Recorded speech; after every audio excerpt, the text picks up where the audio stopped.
warahmatullahi wabarakatuh. Izinkan saya memperkenalkan diri. Perkenalkan, nama saya Jaki Payodino Wasnigi dari kelompok 7 kelas AP1. Saya dari Fakultas Ekonomi dan Bisnis, Program Studi Administrasi Perkantoran D3, Universitas Pamulang. Tujuan saya membuat video ini adalah untuk memenuhi kebutuhan tugas dari Bapak yang terhormat, Bapak Turhamun SHMH. Dan tentu saja saya tidak berdiri sendiri di sini. Saya memiliki 2 rekan di kelompok saya. Waktu dan tempat saya persilahkan. Terima kasih Saudara Jakip. Perkenalkan, nama saya Ahmad Noval. Saya dari kelompok 7. Terima kasih Jaki dan Noval. Perkenalkan, nama saya Adila Balda Asidik dari kelompok 7. Di video kali ini kami akan menjelaskan tentang materi bab 7, yaitu adalah Pancasila sebagai ideologi negara. Dan untuk materi yang pertama akan dijelaskan oleh rekan kami, yaitu Adila. Waktu dan tempat saya persilahkan. Di sini saya akan menjelaskan 1. Konsep dan urgensi Pancasila sebagai ideologi negara. Ideologi negara berasal dari kata idea dan logos. Idea bermakna konsep, gagasan, cita-cita, dan penjelasan. Sedangkan logos bermakna ilmu. Jadi, ideologi dapat diartikan sebagai suatu tujuan yang harus dicapai oleh manusia. Sepakat berpendapat seperti pendapat dari Usman. Usman mengatakan ideologi diartikan sebagai bentuk suatu cita-cita yang dibangun oleh manusia. Pakar lainnya seperti Alfian mengemukakan bahwa ada 3 dimensi. Yang pertama, dimensi realitas. Yang kedua, dimensi idealis. Dan yang ketiga, dimensi fleksibel.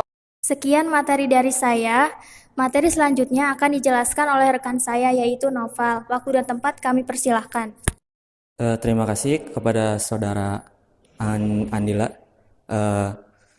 Dengan ini saya akan mempresentasikan yang tentang Pancasila sebagai ideologi negara. Ideologi berasal dari bahasa Yunani yang diambil dari kata idea, dan logos. Idea berarti ide, gagasan, buah, pikir atau konsep. Sedangkan logos berarti hasil pemikiran. Jadi berdasarkan bahasa, ideologi adalah ilmu yang mencakup ilmu kajian asal mula, jaga hakikat buah pikir atau gagasan. Ideologi adalah buah pemikiran di mana konteks pembahasannya mencakup nilai kesepakatan masyarakat untuk mencapai cita-cita suatu bangsa.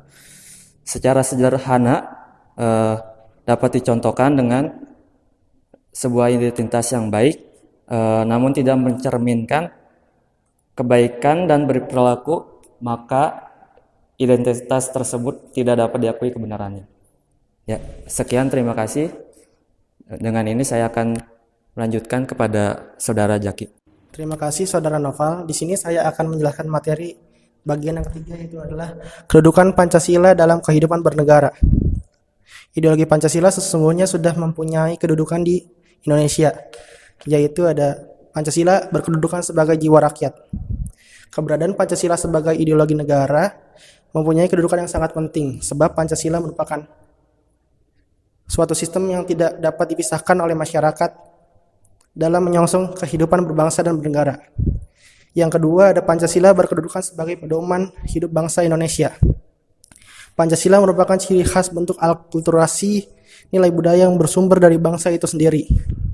Kemudian digagas dan dikonsep sehingga menjadi dasar yang layak untuk rakyat pendidikan Pancasila 156 Indonesia. Yang ketiga, ada Pancasila berkedudukan sebagai konstitusi negara. Hubungan antara dasar negara dengan konstitusi nampak pada gagasan dasar, cita-cita, dan tujuan negara yang tertuang dalam pembukaan UUD 1945. Pembukaan UUD 1945 secara formal yuridis, Pancasila ditetapkan sebagai dasar negara Republik Indonesia. Hubungan antara pembukaan UUD 1945 dengan Pancasila bersifat timbal balik. Yang keempat ada D. Pancasila berkedudukan sebagai sumber hukum. Sebagai negara hukum, pemerintahan Indonesia menjalankan pemerintahannya berdasarkan hukum. Landasan dari sumber hukum tersebut adalah Pancasila. Yang kelima ada Pancasila berkedudukan sebagai cita-cita bangsa. Pancasila sebagai ideologi atau dasar negara merupakan bentuk sebuah gagasan yang dibangun dan ciri khas bangsa Indonesia yang berbeda dengan gagasan-gagasan yang lain. Tidak terasa ternyata sudah di ujung materi saja. Semoga video pada pembahasan kali ini bermanfaat. Sehat selalu ya Bapak Turhamun SHMH. Kami bertiga dari kelompok 7, Fakultas Ekonomi dan Bisnis Program Studi Administrasi Perhotelan D3, kelas AP1, mengucapkan terima kasih karena sudah menonton video ini. Kepada pemirsa di luar sana, kami bertiga pamit undur diri. Wassalamualaikum warahmatullahi wabarakatuh.